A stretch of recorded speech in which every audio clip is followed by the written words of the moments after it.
Persons, photographs, and persons depicted on Fugitive Watch are presumed to be innocent unless proven guilty in a court of law.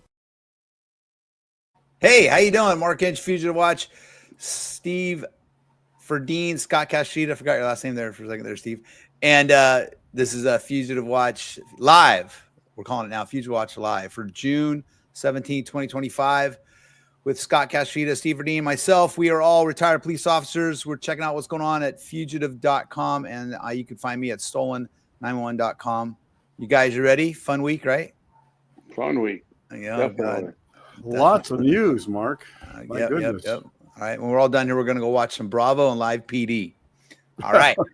So let's go right away. Chilling new details in shootings of Minnesota lawmakers and spouses. Vance Boelter is accused of plotting a political assassination and is now facing 6 federal charges as well as state murder charges.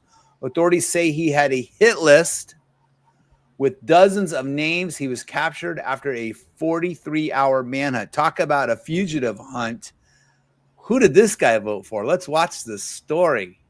Chilling new details are emerging in the deadly attack of a Minnesota lawmaker and her husband. A state senator and his wife were also hurt. The man accused of posing as a police officer to gun them down is now facing federal and state murder charges. Ivan Rodriguez updates the case tonight.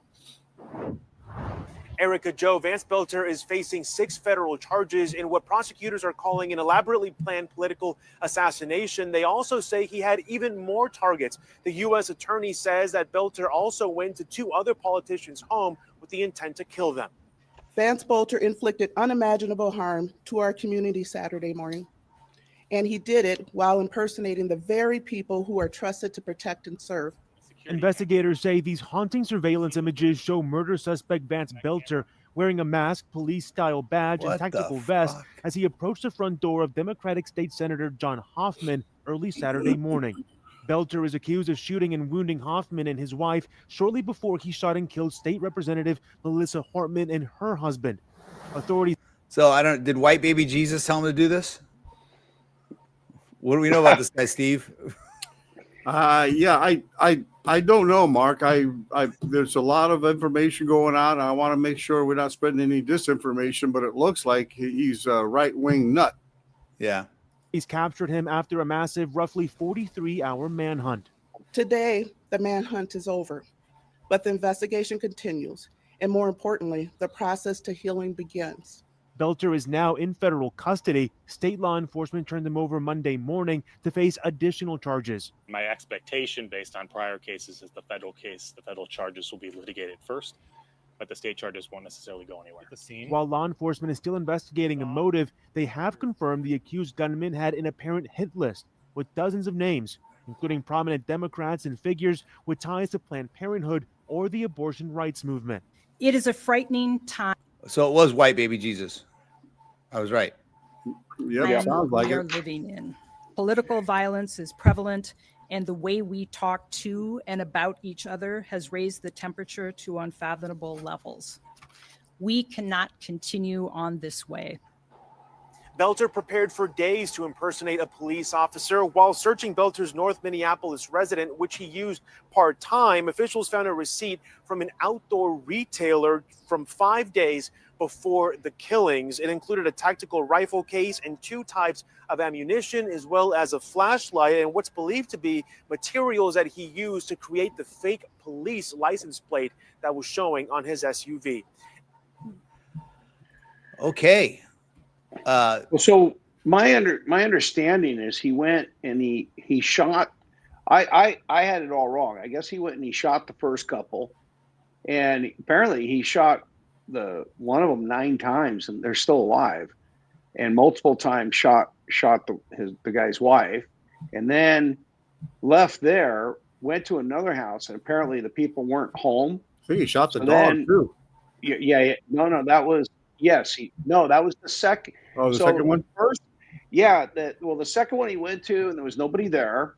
And then he went to another home, and that's when he went in and he shot 2 more people and the dog. And that's when the police, I guess, decided they should go do some welfare checks on their state senators. And they drive up and boom, there's a police car in the driveway. They're like, this is weird. And at first, I'm sure they're probably like us thinking, oh, shoot, somebody else is already here, right? Or that car doesn't look right. And then, boom, they're in a toe-to-toe shootout with the guy, and he ends up running off, and thank God he leaves his car behind and leaves, which is how they track down who he is, because it's full of all of the nomenclature that's necessary in order to ID this guy. And I want to know more about his motivations. I mean, obviously it's premeditated with the list and stuff like that. So, but this is going to be one of those trials that's going to be all over TV with all the trial channels dissecting this thing daily. What, Steve, any indication, or Scott, any indication that he was working with anybody else? Well, I think they said they're still looking at that, but like I mean, and again, I watched a lot of the same news everybody else did, and I saw they were interviewing his roommate, and of course this guy's, he comes out and he's saying he doesn't like this, he doesn't like that, this is his politics, etc. But yet he says he had no idea what was going on. I mean, unless this guy was really being clandestine, and was building that police car and all that, putting all that together, I'm sure the police are talking to him to find out just what he does. Somebody had to know. Yeah, I'm wondering, I want to know how he got from where he was and how he got to the second car, his other vehicle. Obviously, he had a backup plan.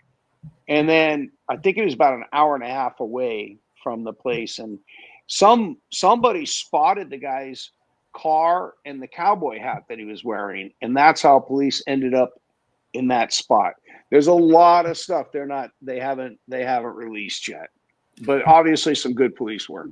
Yeah, and I think that thank God those officers self-initiated a patrol check on their local state legislatures that they knew lived in their jurisdiction.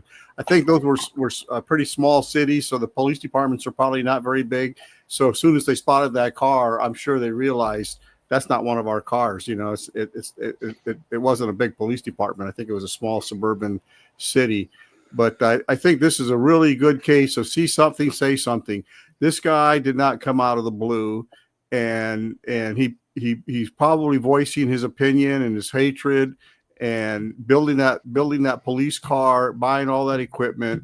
Somebody should have called. Was there any political? There was a political past between him and some of these people, right? I mean, remember Moscone's murder? Dan White. Dan White. He was a San Francisco police officer, and he had been beaten, and he was a political rival, correct? And he was mad at Harvey Milk and the mayor. He was right. He was a conservative right wing and a former police officer, and decided to murder Harvey Milk. Yeah.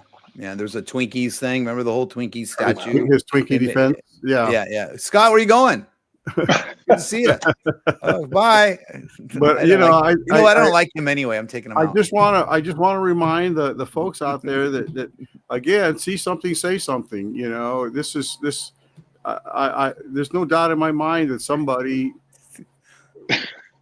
would have gotten a hint that what this guy was up to.